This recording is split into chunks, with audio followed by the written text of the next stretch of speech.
Hello, everyone.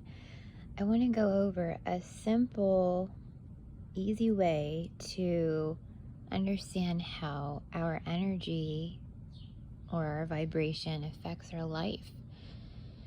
So, I believe that energy and vibration is everything. It makes up everything in the world, it makes up everything that we can see, taste, smell, touch. It makes up us, our essence. And I don't believe that we get what we want. I believe that we get who we are, and who we are is a reflection, our vibration is a reflection of who we are. And our energy, our vibration, determines what we attract into our life. And many people have different ideas of, you know, how we're attracting and why we're attracting.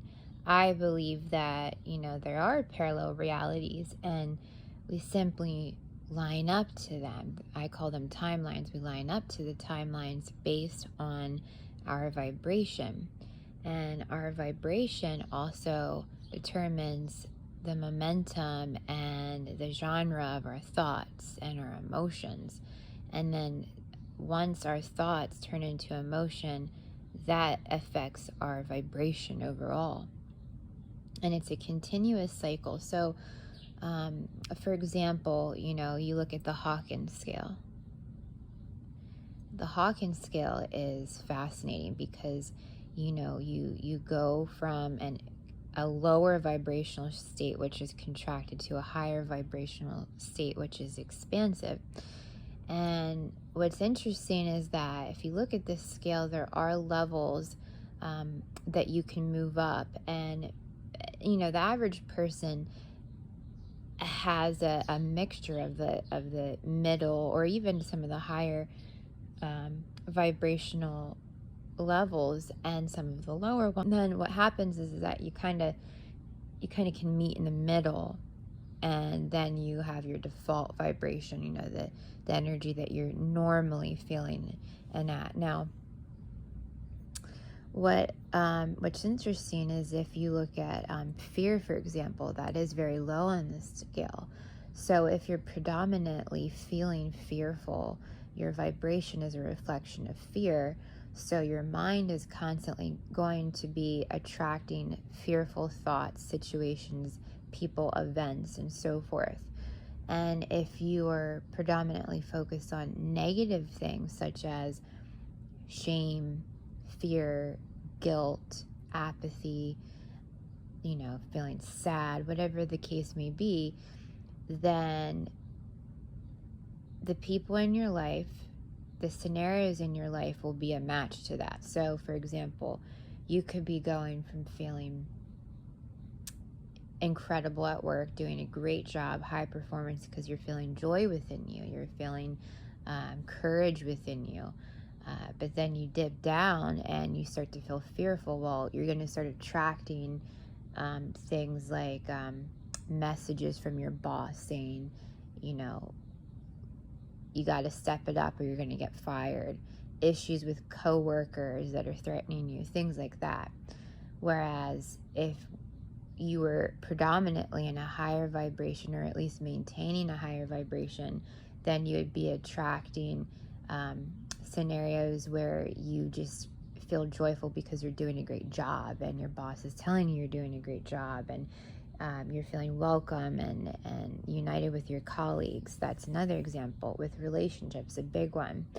If you're predominantly focused or if you're predominantly in a lower vibrational state and your thoughts are negative, focusing on fear and lack and so forth, well, you're going to be attracting things to find out in your friends, family, relationships around you that make you feel that way, because you are attracting that timeline and that vibration from that person to you, versus looking at the best in them.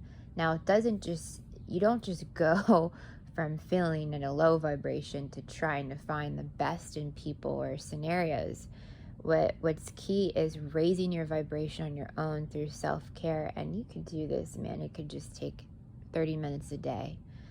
You know, if you have to get up a little earlier, there's people that even get up at 4 in the morning, you know, to do their alignment work because it's so important. But I really believe that when we prioritize our life and our well-being, our cup will be full, and then we have so much more to give others, and so much more of the higher vibrational energies that we're able to experience in our life. So let's say you have someone in your life where things aren't going so well with them, and you're in a lower vibrational state. Well, naturally, you're going to be seeing things that you don't like in that person, versus, let's say, in the beginning of the friendship or the relationship, you were on cloud nine and you're just feeling great about them. Well, the reason is because you were predominantly focused on the things that you love about that person. And what's interesting is when we fall in love, what I believe is, and many also believe, that when you're actually in love, it's because you just keep looking at all of the things. You're primarily focused on all of the things that you love about that person. And that is making you feel good, because we're all, at the end of the day, I feel one and connected. So that also makes you feel good as well. So I hope that this was helpful. There's many ways that you can raise your vibration, and I will definitely film a video soon about it. But I hope you guys have a great rest of the week, and I'll talk to you soon.